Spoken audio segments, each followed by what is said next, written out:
0864. Stations your final time cue will be with 15 seconds until airtime. Mark, 15 seconds until airtime.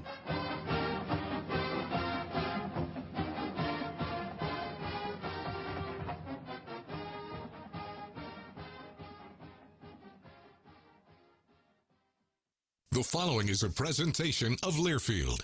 Welcome to Duck Insider. Our whole athletic department, there's a level of expectations of success. Throw, catch, touchdown, Oregon. He can run and slam. This is back out for a three. Left wing is good. In the air to center, back at the wall. It's out of here. Really excited that we get to rep our Ducks and hopefully come back to Eugene with some championships. Indoor track and field national champion. Oregon repeats as the Pac-12 champion. And for the fourth time in the last 6 years, the Ducks are Pac-12 champions. We have so many teams that are excelling right now, and it's really fun to be a part of.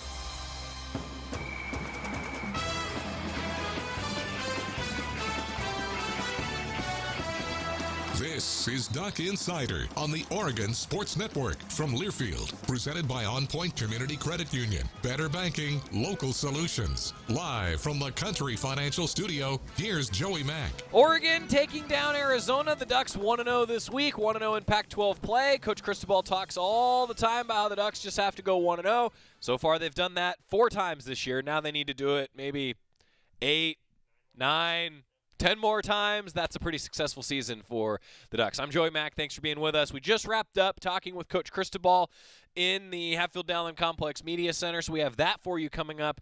A lot of good stuff from Coach Cristobal recapping this one. We also are going to talk with our women's soccer head coach, Graeme Abel, because his team went on the road and played the number 3 team in the country, a perennial not just Pac-12 contender, but a national champion contender in UCLA, to a really competitive draw. Graeme Abel is going to join us. The Ducks are still undefeated this year for Oregon soccer. Also, Oregon volleyball with a 5-set thriller.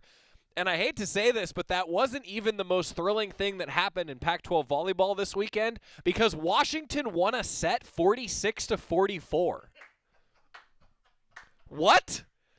And then they lost. Washington won the set 46-44, and then they lost to the Cougars. I mean, what? We're going to talk with Matt Ulmer, Oregon volleyball head coach, about that coming up tomorrow on the program. And women's golf, a historic finish. Before we talk football, I have to tell you about this. Maybe the most impressive weekend in program history was capped off yesterday. The Ducks shattered the previous 54-hole program record for both total score and score against par. They shot 16 under as a team. Second tournament win of the Derek Radley era, and sophomore Cynthia Liu finished off an incredible weekend to claim the individual title. Rounds of 66 and 68 to take a 2-shot lead in a Sunday. She just, no big deal, shot a 7 under 65, and the 17 under par is one of the best we've ever seen in an Oregon golf uniform. Incredible for Derek Radley and the Ducks. So congratulations to Oregon women's golf and the great weekend that they had. That's just a little quick preview of your Cafe Yum 2-minute drill. But let's talk football, shall we? What a start for the Ducks. I said my 2 keys to the game were a fast start for the Ducks. The students were back. They were great, by the way. But can I just say something? Can we turn to camera, like break that fourth wall here for just a second? This is just me talking, no relation from the University of Oregon. Why the heck are we throwing cheese slices on the field, students? What are we doing? One, I don't get it. If it was a joke, no one did. Everyone on the sideline was like, what happened? And this was after I think a lot of people in the stands were also a little confused by the duck and Project Blue, but we'll get to that later, trust me. So seriously, it was great to have the students back, but I just want to point out, this is your public service announcement from one Joey Mack. If you do stuff like that, Oregon's sideline gets penalized. There will be a flag on the team. Now back to the show. The Ducks with an explosion play to start, and man, it was awesome to see that fast start, because I thought having that fast start would get the crowd into the game. It sure did early on. And then my second key was consistent play. The consistent play, I think, is what the Ducks are still working towards, particularly the end of the first half, beginning of the second half, in that third quarter, Arizona really did some things that dominated the game. More on that in a second. 7-0 start, though, for the Ducks because Jalen Redd just with an absolute burst of a 63-yarder for a tremendous score. We're going to hear that highlight from Jerry Allen in just a moment. And then it was the beginning of the Bennett Williams show for the Ducks with that pick on, I don't know what McLeod was doing. I don't know what he was looking at. But that was a great, great start for the Ducks. So you get that. Would have liked to score a touchdown there, but you kick a field goal, feel pretty good. And Oregon kept answering the entire first half. I thought that maybe the throw of the day was Anthony Brown's pass to Terrence Ferguson. Honestly, I don't think that Terrence Ferguson had any alternative except to catch that ball because it was thrown so hard it buried itself into his chest plate and his gut, and then he had to hold on and catch it. That was a heck of a touchdown grab, and it was set up by maybe the actual catch of the day, which was that Johnny Johnson snatch out of the air. That was the only way to describe what Johnny Johnson did. So overall, the Ducks get up to that 24-7 lead. I think if you're a Duck fan, you're sitting here and going, hey, this is feeling pretty good, right? Well, credit to Arizona because they didn't roll over. After Oregon surrendered to safety, gave the ball back to Arizona, some penalties helped Arizona move the ball. Suddenly it's 24-19, and I think everybody's kind of like, ooh, okay. We have seen a historic number of Pac-12 and top 25 teams go down. Let's not join that club, shall we? Well, to the Ducks' credit, after a rough third quarter where I really thought that Arizona played extremely well, the Ducks did answer, and they finished really strong. They got the ball back with under 12 left. Spencer Webb wide open. Took advantage of a miscue there. Suddenly, the Ducks have the lead. Then McLeod throws his fourth pick. Again, it's Bennett Williams. This time he takes it to the house. And the call that you're going to hear from Jerry Allen, I told Jerry postgame, I said that he called this like it was a kick return almost. Like, that's how it felt. He like, Jerry, listen to the call, I'm telling you. He kind of, like, built towards it. And it was like 40, 30. Like, it felt like it was a kick return almost. And then I love the fact, before we get to our game recap and hearing Jerry and Jorgie call it, I love the fact that Nate Hiaukulani had the pick at the end to basically end it. That's a guy who has been through the wars, helped Oregon football in so many ways. It was cool to see him have that moment. 5 interceptions for the Ducks. That's impressive. And another 1-0 week for the Ducks. Our game recap, Jerry and Jorgie on the call. Let's bring out your Ducks. 5 receivers, empty set, back to throw. Brown, time, throw, wide open, catch, and hit across the 40, still at his feet. Jalen Redd is and does score. Jalen Redd. Play action, throw coming, pressure. It's going to be a screen, and it's picked off. Bennett Williams, there's no doubt about who that was. Twins out to the left. And Verdell with the ball up the middle, inside of the 5-3-2-1. Touchdowns, C.J. Verdell. Brown trips right, snap it back to throw. Pressure comes, throw. Oh, what a throw, what a catch. What a catch. Terrence Ferguson. 3rd and 6. McLeod to throw again. Pump, now throws. Got the end zone, picked, intercepted. Ferone McKinley the 3rd. 2nd down and 8. Travis died to the right, back to throw. Brown got him, corner of the end zone, touchdown! Spencer Webb. McLeod from the shotgun, and a throw. Pump fake, wants to go deeper down the right side, got a man down there, picked up, intercepted. That's Bennett Williams. Williams cuts it up across a couple of guys still on his feet. 50 with blockers, 40 the other way.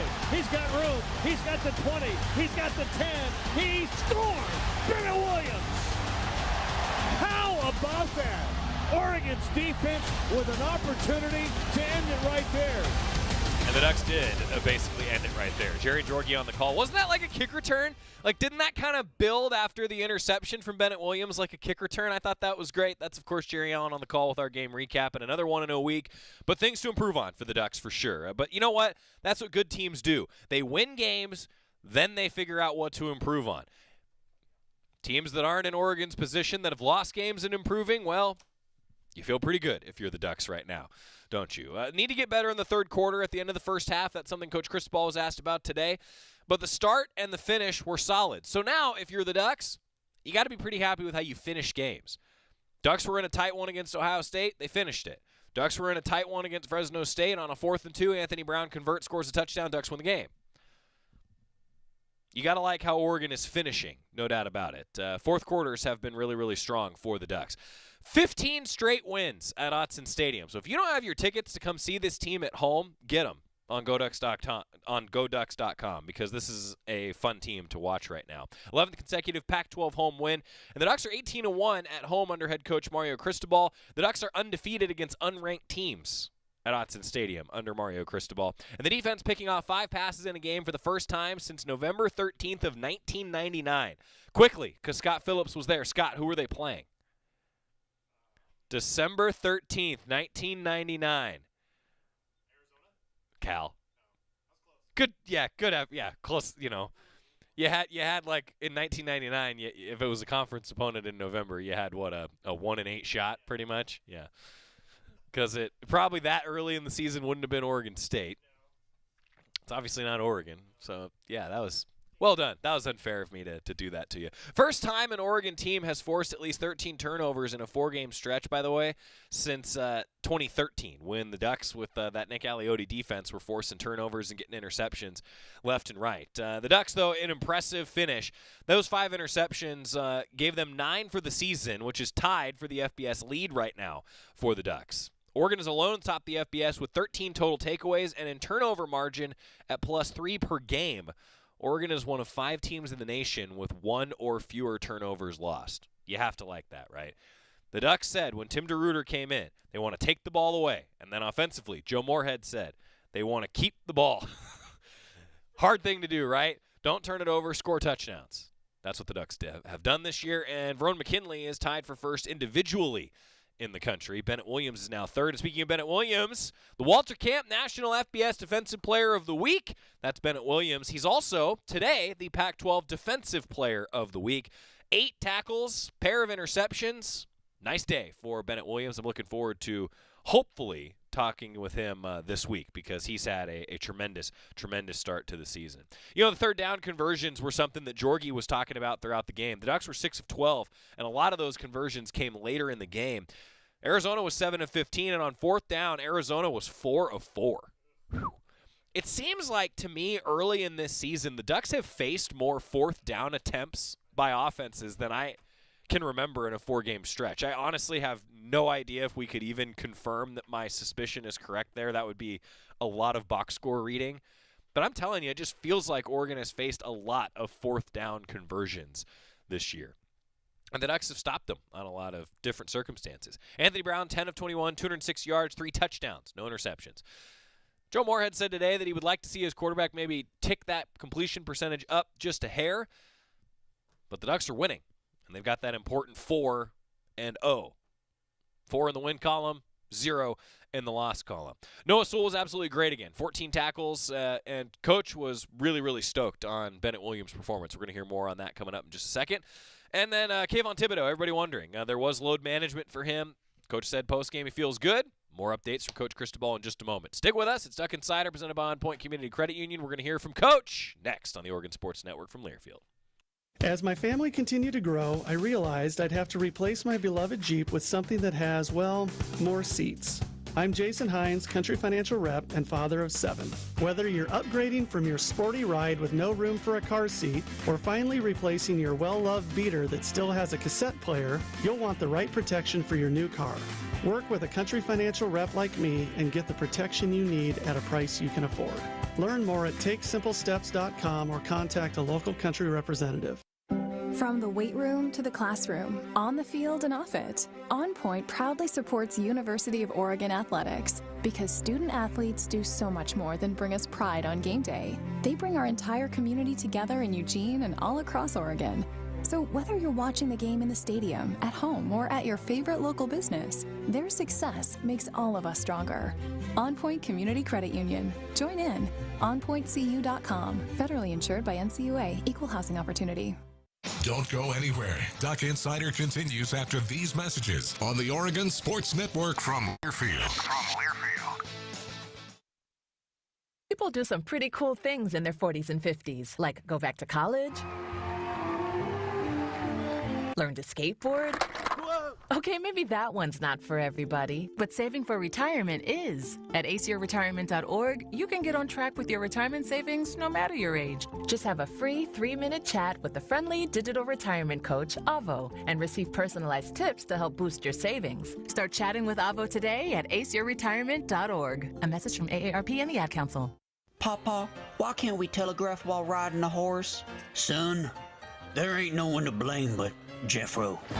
He was riding old Betsy the Stallion, tip-tapping away at his telegraph, when blam, ran right into the side of the saloon. Well, if Jeffro can't do it, neither should you. Don't text and drive. Visit StopTextStopWrecks.org. A message brought to you by the National Highway Traffic Safety Administration, Project Yellow Light, and the Ad Council.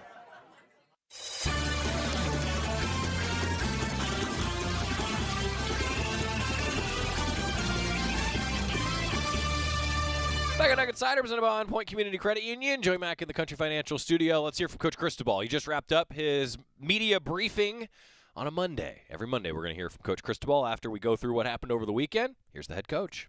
Okay, good afternoon, everybody. Appreciate you being here. I'd like to start off by saying continued thoughts and prayers with Utah football community, family of Aaron Lowe and whatnot. Thoughts and prayers going out to them during this difficult time.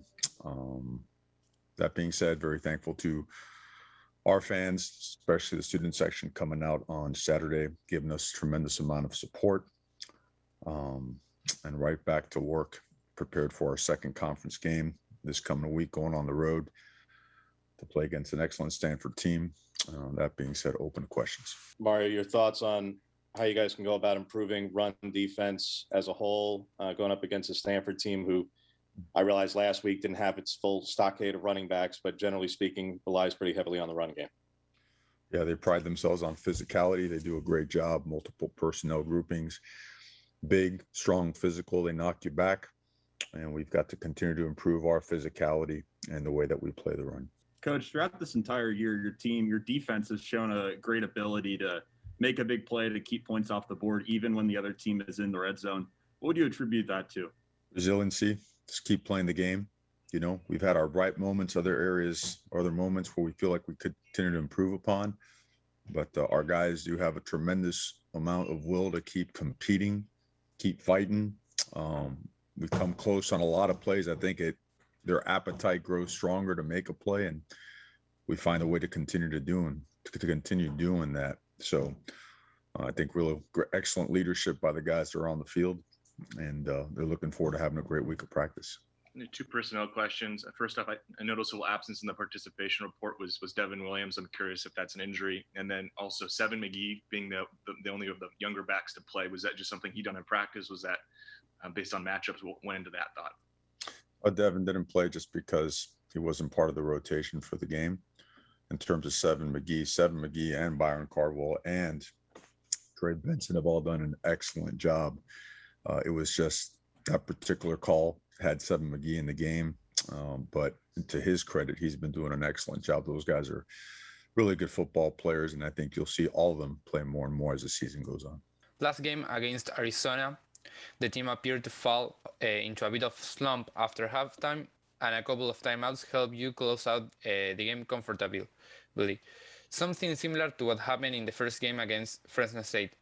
Do you think that not coming out strong after halftime is a problem for this team, or has it only been circumstantial? Well, it's certainly not our best on Saturday, and something that we weren't very pleased about. We didn't control the line of scrimmage as well as we have in other instances, and we didn't allow ourselves to get off the field on defense, therefore not getting the ball for very many plays in the third quarter. And when we did, we didn't do much with it. So all in all, certainly an area that we can never allow to slip. It's been hot and cold. It's been a plus and a minus. So, but certainly we want to forge and push forward and improve that area. Mario, after the game, a lot of the guys talked about sustaining that juice or needing to work on sustaining that juice throughout the entirety of the game. Do you think a road game coming up can help with that kind of sense of urgency a little bit? I think our guys are very real, and our expectations for ourselves are really high. And so it's all about sustaining performance and execution, and your intensity, mental and physical intensity, go hand in hand with that. And it all goes back to us continuing to coach and play and work and execute with more consistency. I think our intensity, our juice, our energy has improved as the year has gone on. I think we're sustaining things better. I think we have to sustain our discipline and play discipline longer in order for all those things to fall into place like we want them to. But I think that's where, I think that's something on Saturday that we have watched on film, address, and immediately started working on because we know how important that is to our process. Kayvon was on that snap count against Arizona. Is that still in play against Stanford? And I guess just how is the health of this team coming out of Arizona? Well, I think he responded well physically. I think he is in good shape to play. We'll see if he can play in an entire game. I think he will. No issues and no physical limitations. So it was important that he got in that game and got himself some snaps. It certainly puts you ahead as you enter the week where you can practice full throttle.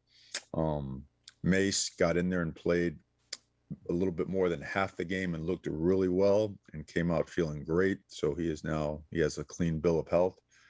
Braden Swinson will still not be with us, but Keith Brown is now fully healthy. You saw him play. I believe Damon David will be back in action this week as well, even if it's in a play count or a pitch count capacity. I am trying to think of who else might be in question. Please go ahead and ask me if there's someone else, but I think that sums up a majority of the ones that you probably had questions on.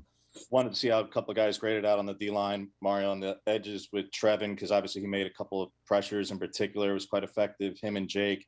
And internally, Keon and Popo, just how they've done it, creating push and getting a little bit of penetration when they have, and other times where they may need to make some improvements. Yeah, I think there are some bright spots in other areas we want to keep improving upon. I think that's the best way to go about it. We don't make grades public, not for one reason or another. We just don't. I don't have them in front of me. If I did, I wouldn't mind sharing them with you. But we see tremendous improvement in Keon, and Popo is now looking healthy again. So there's a lot of good play from him as well. I think Trevin deserves a lot of credit for how he's worked himself, being a really good player and helping us out. Shipley has improved as well. Certainly DJ is now getting more comfortable playing the edge as well. So got to set edges to play good football. If you don't set edges, you create a good chunk of problems. So that's something that we certainly want to continue working on and improving. And we expect to get good dividends this week. Coach, this upcoming matchup with Stanford, one of the more highly contested rivalries in the North for you guys. What are some key strengths that you kind of see on this Stanford squad, whether that be offense or defense?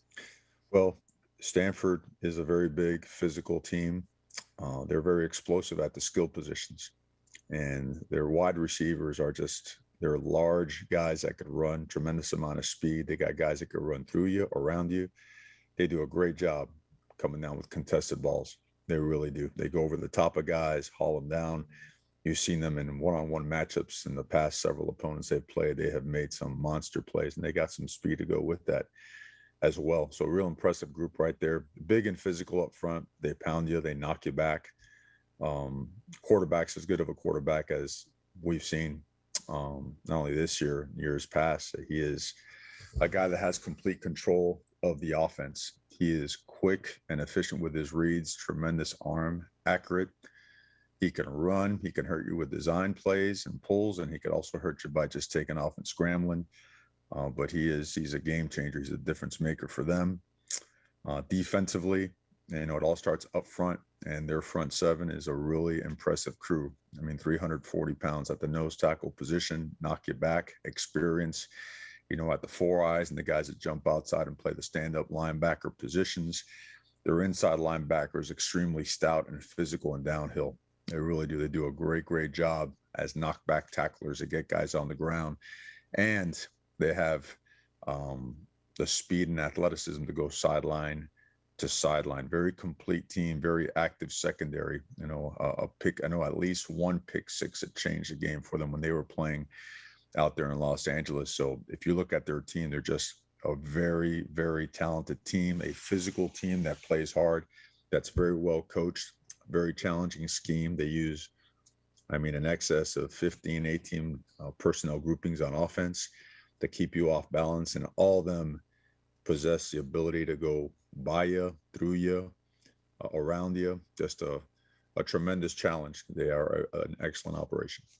Mario Cristobal, the Oregon football head coach. We've got more coming up. Brought to you by the Willamette Valley Cancer Institute Research Center. Fight like a duck with cancer care you can count on, bringing you every head coach conversation that we have upstairs in the media room this year. Next, more from the headman on the Oregon Sports Network from Learfield. Dear Exit Strategy, no matter which Toyota you choose, there's an exit from the ordinary to match. See you soon, Toyota. Visit your local Toyota dealer or toyota.com today. Toyota, let's go places. Dear past, present, and future football watchers, football is back! So consider this your official excuse for always putting football watching first, courtesy of Pepsi. That haircut appointment? Seeing the in-laws for the first time in ages. It's been so long. Nope, sorry, Susan, not if it's on Sunday. Long story short, after the year we've all had, we think you could use a little football watching. So crack open a Pepsi and cheer your football watching face off. With love, Pepsi. Made for football watching. That's what I like. Dear Exit Strategy, no matter which Toyota you choose, there's an exit from the ordinary to match. See you soon, Toyota.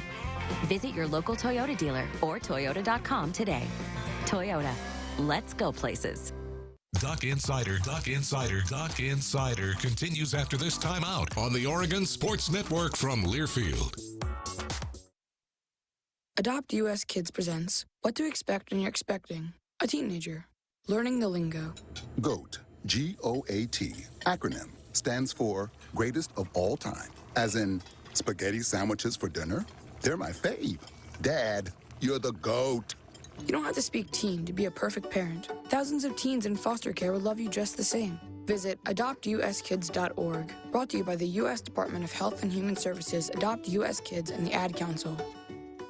Is that a faucet running? That's not a faucet. That's a river rushing through the forest. Forest rivers provide over 100 million people with clean water to drink. What? I can't hear you because of the vacuum. That's not a vacuum. That's the trees in the forest, cleaning up the air we breathe. I didn't know the trees were so amazing. Yep, and the forest gives us shade, trees to climb. That's awesome. Let's go explore some more. Visit the forest today and enjoy all it does, just for you. To learn more about the forest and find one near you, go to discovertheforest.org. Brought to you by the U.S. Forest Service and the Ad Council.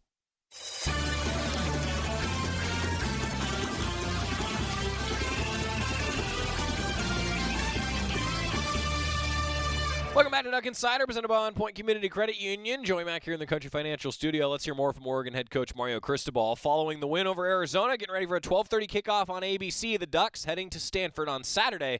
More with Coach Cristobal from his press conference just a little bit ago. Hey, Mario, after looking at film, I'm wondering what you made of Keith Brown's performance against Arizona and kind of just that whole weak side linebacker group. Rusty. That's the best way to assess it. He knows that he's got to get in that film room, live in that film room. When you're injured, you got to take advantage of every second, because what you can't get physically, you got to get mentally. And I think he's bought into that. And I trust that he will have a great week of preparation. He played really well, when we were up in Columbus, and now, knocking the rust off after a couple of weeks. He had some really bright moments and some other ones where he knows that, we've got to improve upon. And so having him back to be able to practice as he did yesterday, full speed, is going to make a big difference. Yeah, Coach, I guess with Tanner McKee, just circling back on that, you had some very high praise for him. And I think a lot of people who've watched him have felt similarly. Is there a player you've coached or coached against that he reminds you of, or maybe a combination of some? I'm just curious on more of your evaluation of him. He's different. He's going to play for a long, long time. He can do it all. He really is. He's that impressive. And just when you have that type of command of an offense, when you understand everything from top to bottom, A to Z, run game, pass game, protection, schemes, outnumbered, out-leveraged areas, and how to flip protections, flip runs, all that stuff. It's like having a coordinator on the field, and he is that. And you match that up with the ability he has. It's a dangerous combination. A great football player. Yeah, Coach, after watching the video, was there anything on a positive nature that stood out that maybe you didn't see in the game itself that may have been kind of revealed to you? Oh, I just think our team is a very resilient football team. Games are won in different manners. At the end of the day, you start off conference play and you'll win by 22 points. There were some real bright spots in the run game. The turnover ratio continues to climb in our favor. The kicking game continues to improve, particularly on the coverage units. Some really good play from the secondary, some really good play from just different parts of the team. And we recognize that every single week. We focus on the things we have to improve. We recognize good play and certainly, praise that.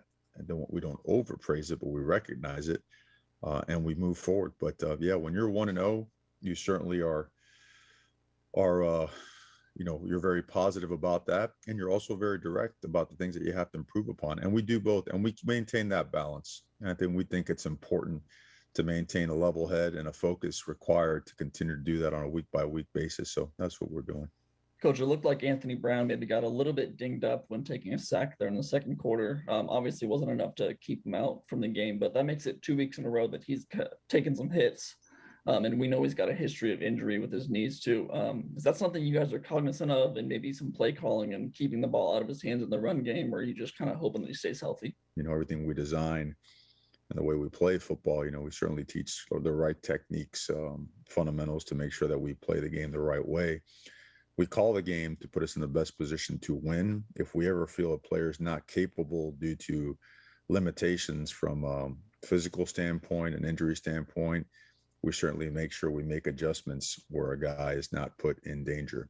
Anthony has a clean bill of health and has been doing really, really well. And so we'll call the games as, we feel that gives us the best opportunity to win while always keeping our players' health in mind. CJ is, in terms of when he's been healthy in back-to-back weeks, this is some of his lower opportunities to carry the ball.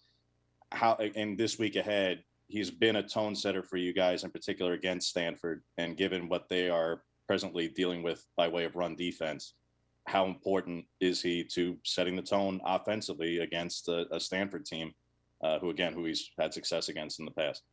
Well, he is always a very prominent in setting the tone. I think a lot of our players are. He's certainly one of them, as is Travis. The play count, I think, last week affected his touches more than anything. I think that's the best way and the true and transparent and honest way to assess the situation. So he's a great player, critically important to our operation, and he'll continue to do great things for the Ducks. We haven't seen you get angry much on the sideline. At least I can't remember a time where you were so angry like you were on Saturday. And I'm just wondering, after you looked at the tape, is that something maybe you wish you would have done differently, or what's your perspective overall about reprimanding a student athlete on the sideline, just in general? My perspective is that Chris and I have a real relationship and a real agreement with accountability standards. And that was a big play that hurt the team, and it required a strong and intense verbal message that reestablished our accountability standards, clarity on that. I think that was achieved. I respect Chris. He respects me. We respect the process. We can't hurt the team. I trust him. Obviously, we want to get him back in the game with a clear mind to attack the opportunity to go win the game. And that's what we did. Coach, I believe we saw 8 different players make catches for the team on Saturday.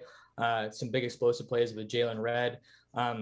Just my question is, do you think that having an established go-to number one guy could kind of help this team or this offense? How do you evaluate the wide receiver play? I think you evaluate every opportunity you have to go win a football game and doing whatever you can to win that game. I think storylines created around,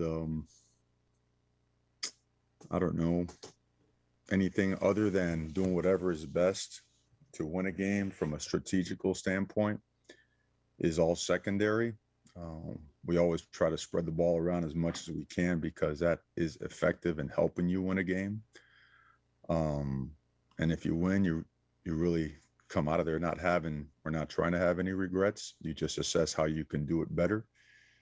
And that's really our processes. I don't think there's not much focus on creating storylines or anything of that nature. Everything we try to do is for the players, for the program, and to win the game. Yeah, Mario, their tight ends every year are always a pretty tough matchup. And just, I guess, what have you seen from their group at tight end? And I guess your guys that are going to match up with them, I'm assuming it's probably going to be your linebackers. Well, they always, like you said, they have great tight ends. They're big, they're physical, multiple personnel groupings. They use their fullbacks really well also. Those guys understand the game really well. They do. They understand leverage. They understand how to block you, how to use their hands. They're also athletic enough to be detached, the wide receivers, and get open sets and hurt you in the passing game also creates a matchup problem. So I think you see it every single year from Stanford. You see that their ability to recruit these jumbo athletes that are just really, really explosive and athletic with great ball skills. They're a challenge. They're a challenge, and you have to be able to match these guys up with your very best, to do your best to limit the explosive plays that they make with them. So tremendous opportunity for our guys.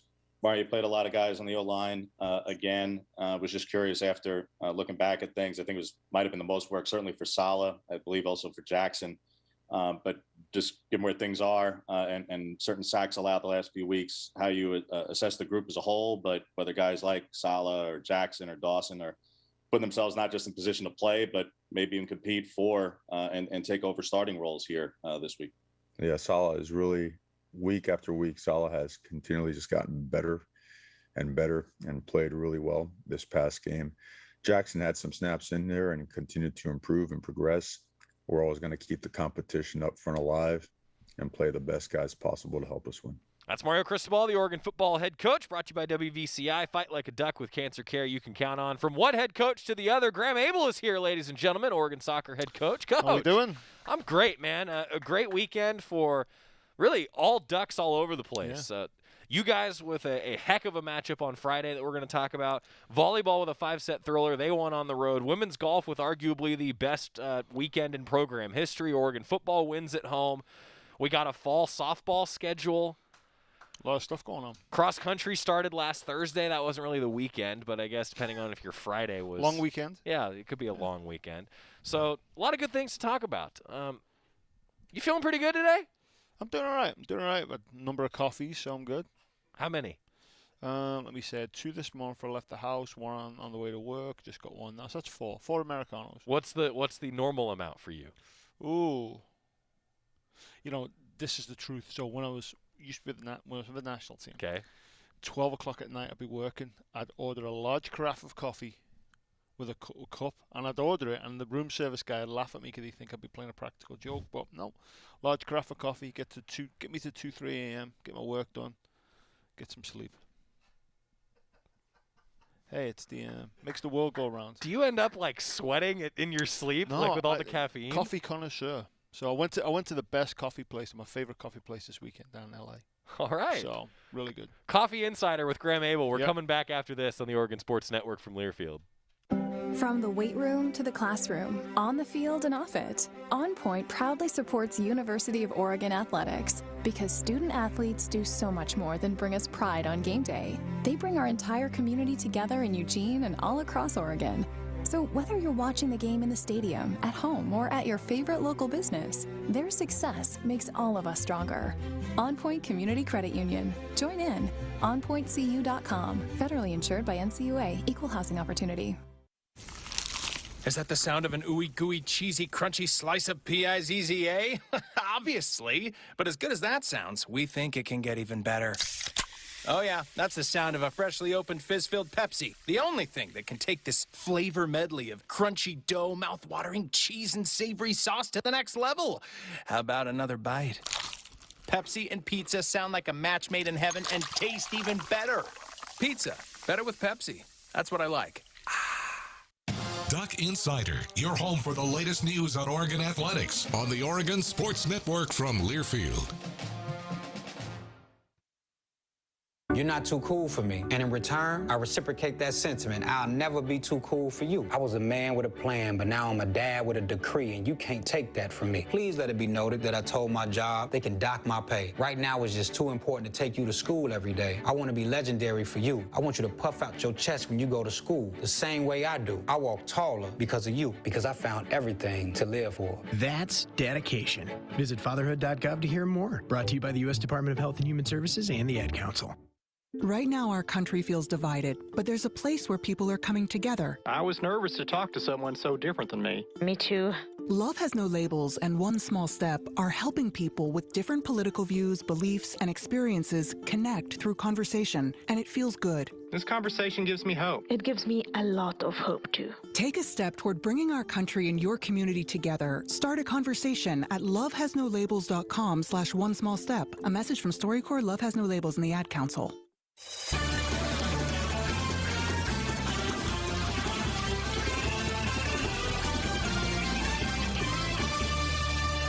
Coffee Insider continues as we welcome you back to Duck Insider, presented by On Point Community Credit Union. Graeme Abel's here, Oregon soccer head coach. Coach, you're sitting at 5-0-4, 0-1 in Pac-12 play after the draw against the number 3 team in the country on Friday. If you missed it, it was an awesome match to watch. I really enjoyed it. I'll ask you generally first, just to start for us. What'd you see? What'd you like? What'd you take away from Friday's draw against UCLA on the road? One thing I give our kids so much credit for is they can execute a game plan in terms of we lay it out for them, and we switch some different things up in terms of how we went about defending them and trying to go get the ball back. And it was 2 different ways to do it on each side of the field, which me and Rachel were going, well, have we gone too far here? But they executed it awesome, and they really caused UCLA problems, and we were able to get the ball back higher up the field and really disrupt their rhythm and stop them from playing. So I thought executing that was awesome. And they broke us at times, which we knew that they would, and we defended the 18-yard box really well. And then, in all honesty, we had a couple of chances where if we'd have put one away, we would have won the game. Yeah. And we look back going, okay, we should have won that game. So we've come, I think, it's twice now in the space of a couple of years we've played the number 3 team in the country, and one of the games we won, the other game we're walking away going, we should have won. Yeah. So that's big progress for us. You're on that level, and the team believes it now, right? For sure. Sure sounds like the team is there with you. There's that belief, physically we're in a place where we're able to believe, and we're now adjusted to one another completely, and like I said, they get the game plans, they get roles and responsibilities, and they should be proud of themselves. We are, but they should be, first and foremost, they should be proud of themselves the way they handle themselves on Friday night. Duck soccer on the road in Berkeley, 4 o'clock on Thursday. We'll get to that coming up in a moment. I do want to ask you about Leah Freeman. Made 6 saves. Pretty great performance, safe to assume. She was great. The entire back line was great. Shah, we played Shah in the 6 just because we knew she could drop into the back line. And yeah, Leah was great, but that entire kind of back 6 was exceptional, to be quite honest with you. 3 straight shutouts. What's been the key? Consistency. I think we spoke about this earlier. We chopped and changed between different personnel all over the place, and it was just hard to get any type of consistency. Last year we did so well with that because we got lucky, that we were able to keep the lineup consistent, for I think 15 games. So we've got some of that consistency now. So some of that chemistry is starting to build. Some of those individuals I want to ask you about. Croy Soto and Anna Phillips both kind of jumped off the screen at me. Did they jump off the screen when you were watching again? Croy Soto is one of the most underrated defenders in the country, I believe. And I've told people this, that, the level's higher than us, and I've been around great defenders, and Croy's challenge is going to be is how good does Croy want to be, and we have these conversations constantly, and I think she can be great. And Anna, coming in and adjusting, it's completely different in the UK, slower game, still play against very good players, but a little slower, a little bit more tactical. The game in the US is much more stretched, much faster, and she's starting to adjust really nicely. And the 2 kids at UCLA had up top for them are. One of them's going to go pro this year, and so they were a handful to defend, and she dealt with them really, really well. What's the momentum coming out of this game for your squad now? There's confidence. I would say we shut the game down in terms of that game's done, our focus now switches to Cal, right after kickoff, right after the end of the game, sorry.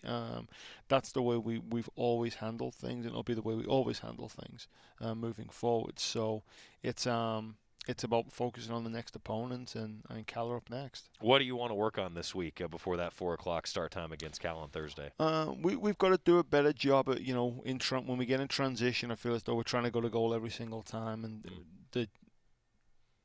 it isn't always on, so we have to do a better job of keeping the ball in a team's defending third, our attacking third, start to generate some possession of the ball, and we can't keep running. That's not possible. We can do it for one game. We can't do it over 2 games over a weekend. So we have to make sure we keep the ball a little bit better and let the ball do the work. How do you manage that as a coaching staff? Because I imagine you're telling your student athletes, like, okay, we're going to go win this one. But what you're talking about is kind of managing an entire weekend and season, right? Yep. Well, we take it game by game. The only game you can win is the one that's directly in front of you. So we look at that piece. But if we're able to do certain things in terms of one's keeping possession of the ball, making sure we stay compact as a team, so the distances that we have to run are minimal, as opposed to running 40 yards. Right. You're having to run 10 yards. If we're able to do that, then you're able to manage a game while still attacking and still doing everything you need to do to win the game. It's on Pac-12 Network coming up Thursday. It's perfect because you get like happy hour time for 4 o'clock with a start time. I wish it was happy hour for me. So it might not look good in the Pac-12 Network. That's right. That's right. Pac-12 Network will have the broadcast. You can also stream it via the Pac-12 app. 4 o'clock against Cal. What's the report on the Golden Bears? Are they any good this year? Yeah, I mean, they had the #1 recruiting class of the nation, so fair play to them with regards to that. So. No, they're always a good team. Anytime you go to the Bay Area, you're dealing with 2 teams. Both athletic, both got real quality. But any Pac-12 weekend's the same. So it's best league in America. So every game's a good game. Stanford, the next game on the docket, Sunday, 1 o'clock. So you guys are going to be down there actually when Oregon football is, and I'm happy to report Rob Mosley's actually going down with you guys, which means that you're going to see some extra stuff on GoDucks.com coming from Oregon soccer, because Rob's getting a 2-for-1 with both squads in the Bay Area. Getting the big dog with us. Well, don't tell him that. Don't tell him that. But yeah, that's right. So it's gonna be pretty cool though for you guys on the road. And this is kind of always a cool deal. I think when you have players for you guys all over the world now. Yeah. Right? I mean, the one example we talked about Leah Freeman a little bit earlier. I mean, she gets to go home a little bit. How do you manage that as a coach? I mean, I know that COVID changes things, right? Yeah. But it is nice when players get to see their family sometimes, doesn't it? It's funny. Earlier in my career, it was always about hey, you go to the hotel, it's business and things like that. And then I worked for a really good head coach, Matt Potter, when I was at Oklahoma and Washington State, and he used to talk about, going on the road is tough. Mm-hmm. So how do you replicate what's at home? Well, they're not sitting in their apartment all day. That's true. Before a game and stuff. So we try to keep the rhythm similar. Friends and family time, it's there, and things are getting more relaxed. Now we still have to stick to certain things, and we still put those pieces in place, but I want them to be able to see their friends and family. They're human beings, number one, and I think coming out of this whole piece with COVID, we need to be extremely sensitive to that. And our kids have done an awesome job of, when it's time to perform, they get that piece right. So as long as we're doing all the right things with regards to that, then friends and family time, having friends and family around, it's awesome, and we want that. Well, I love that. I mean, what you're talking about is balance, right? I mean, not just for a student athlete, but for anybody that's important. And the world's been all over the place, right? It still is. So I think making sure that you're spot on, making sure that balance is there for everybody, and we can all kind of get go down the rabbit hole in this business in particular, in this industry, as coaches and as administrators, and so we have to be careful that our kids don't get caught up in that. Lastly, a soccer question for you. Go on. We've talked a lot about the defense. When you get 3 straight shutouts, that's important. You talked a little bit about not always wanting to just try to score right away. Yeah. But you do want to score, right? What are your keys on the offensive side? What do you want to see to create some opportunities for your squad? We've done a good job of creating opportunities thus far, and I think one of the things I said earlier is we have to sustain attacks in the attacking third. Have to keep the ball in the attacking third. It's we can't rely on just winning the ball and trying to hit one ball in behind or trying to score from 30 yards, and so We're going to do a little bit of work on it this week. You know, we have the one true practice this week, and I think moving forward, we probably have maybe 6 real practices left in the season. No kidding. You know, yeah. I mean, when you think about it, we've got 6 weekends left or something like that. 7 weekends left of the season. So, in terms of the later we get into the season, it's about recovery and performance in games. So, and getting everybody back to full health. So it's, I mean, some of our kids are covering 14, 15, 16 kilometers a game right now. So it's making sure they're taking care of themselves. So how much more is it, you know, toward the end of the season as it goes on, more about the mental sweat than it is the physical sweat? For sure. It's a lot more walkthroughs. It's a lot more, to be honest, I think our sport can take a lot from football, you know, in terms of the way those guys do walkthroughs and things like that, and meetings. And I learned a lot from mentors that I worked with a Swedish coach, Tony Gustafsson, who was exceptional with regards to walkthroughs and meetings and presenting information. So as we get towards the back end of the year, it'll be more of that piece and making sure we take care of them to win in the best place physically. And how many more cups of coffee today? I've got one on my desk right now. Okay. Hot, ready to go. Do you have a mug warmer? Do we need to get you one of those things to keep it hot? No, I don't. But that might be a good purchase. I have a number of different types of coffee cups. So my wife bought me one of those espresso machines for Christmas, like the real nice ones, a couple of Christmases ago. Dangerous, but what a gift! I advise anybody out there. Heck of a gift. That was a wedding gift for my wife. She uses it every day. She also, and maybe you're similar with the amount of coffee cups, we have an entire cabinet that is not just mugs, but travel cups. You know, this is what happens. You go on the road, you forget your travel mug. And then you buy one. You buy a travel mug. So it's, I've got a number of them that have, that are out there for sure. Yeah, that makes sense. Graeme Abel, Oregon soccer head coach. Hey, best of luck down there. As always, thank you. I'm sure we'll see you, you know, across the hall here at one of these days. You come over and have a coffee if you want. You know, you think I'll ever like coffee? You should do. It's going to change your life. See, I don't want to have to rely on it when I wake up in the morning. Think about it. You call in the game at Otson, 4 o'clock in the fall, winter, nice hot coffee. Yeah, but then changes everything. But then I got to rely on the caffeine. That touchdown just seems so much better. You know, Coach Altman famously told me a couple years ago, I said, you know, Coach, I don't drink coffee. And am I ever going to drink coffee? Because Coach Altman, he loves coffee. And he said, well, Joey, I didn't start drinking coffee until I was in my 30s, so there's still hope for you yet. I never drank it before I moved to America. Really? Yeah. Then I started off with the old caramel macchiatos, then realized they were about 9,000 calories, so I thought I better drop down. Okay. Now I'm straight black. All right. I'm speechless. I got nothing for you. Ducks on the road. Oregon soccer, 4 o'clock, Berkeley, California on Thursday. You can watch on the Pac-12 Network. Also 1 o'clock on Sunday. The Ducks will stay in the Bay Area and take on Stanford. Best of luck to Graeme Abel. Appreciate it. The entire Oregon soccer team. When we come back, an update on picks. Talk about 2 guys that drink too much coffee.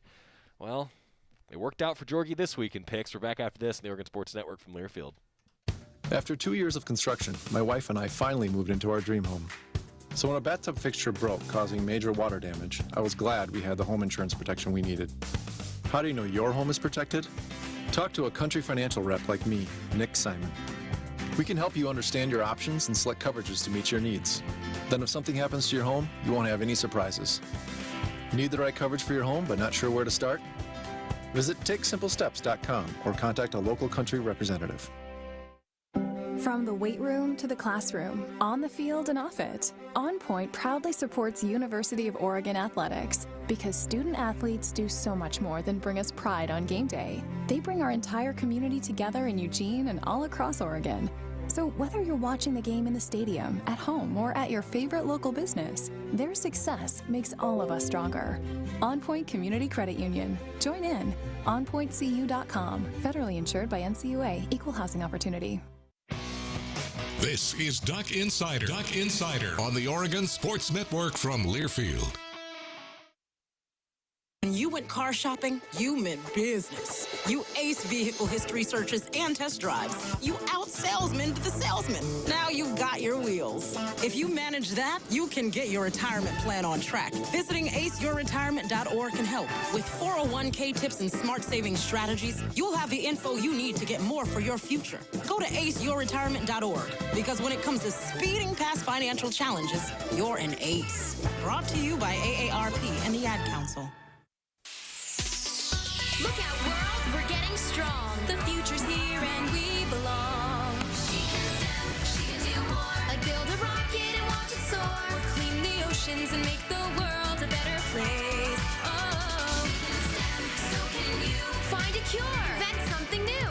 There's no challenge in the world that she can't face. She can STEM. Learn more at She Can STEM. A message brought to you by the Ad Council.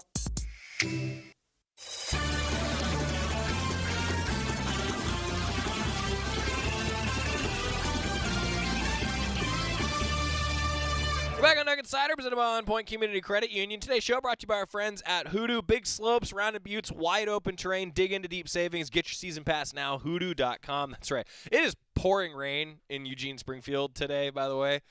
Welcome back, students. God, it was like Chamber of Commerce, great weather for kickoff on Saturday, and you could tell that the student section was well lubricated, and it was awesome to see. But now that it's raining outside, I just kept thinking to myself, like, God, yeah, great weekend, and then just rain to start classes. There's just something about that just doesn't seem right to me. Hey, an update for you on Oregon volleyball as well. Saturday against Arizona State, your Cafe Yum 2-minute drill, a 5-setter that the Ducks won. 25-19, 25-14, and then they lost it 23-25 in back-to-back sets, but really I thought took care of business, a 15-7 win in set 5. Carson Bacon was just absolutely outstanding, a career day in terms of blocks and hitting percentage, over 700 she hit, really, really impressive for the Ducks. They are still rocking and rolling. We're going to talk to Matt Ulmer coming up on the show tomorrow, and it's going to be a good time. For Oregon soccer, I wasn't going to say this when Coach Abel was here because he's going to want me to just focus his team on Cal, but Oregon is unbeaten in its last 11 games. Ducks are 7-0-4 in its last 11, dating back to last year. First shutout against UCLA in program history, and the second longest such streak in program history with that 11 games unbeaten. It's going to be a little while until we get to another record because the record is 21 consecutive matches that the team went unbeaten from 1980 to 1981. Pretty impressive streak for some of the best teams in Oregon soccer history. That's what the Ducks are chasing right now. Oregon soccer, though, off to a great start. And another quick revisit to finish up your Cafe Yum 2-minute drill. Menus are always available at cafeyum.com. Oregon women's golf, awesome weekend. The Ducks won the Mason Rudolph Championship with a program record, scoring against par at 16 under. And the individual medalist was Cynthia Liu, who was absolutely outstanding in her first collegiate victory and the first win by a Duck in a tournament since only 2018. That tells you something there. Talking about our picks as we wrap things up, Georgie went 5-0. He picked Washington and he picked the Bees. I went 3-2. Georgie is now tied with me in our Pac-12 picks. See you tomorrow, everybody. Steven. Who said that? Me, down here. Ugh, what are you, a yellow booger? I'm a banana slug, Steven. What are you doing in my room? I'm your sense of adventure. It's been a long time since we've had an adventure in the forest. Mom took me to the forest last year. I'm a slug, Steven. It took me a long time to get here. You're right. I should get out. Yeah, the forest is not that far away. Hey, Mom! Come to the forest where the more adventurous you lives. Check out discovertheforest.org for cool places nearby. Brought to you by the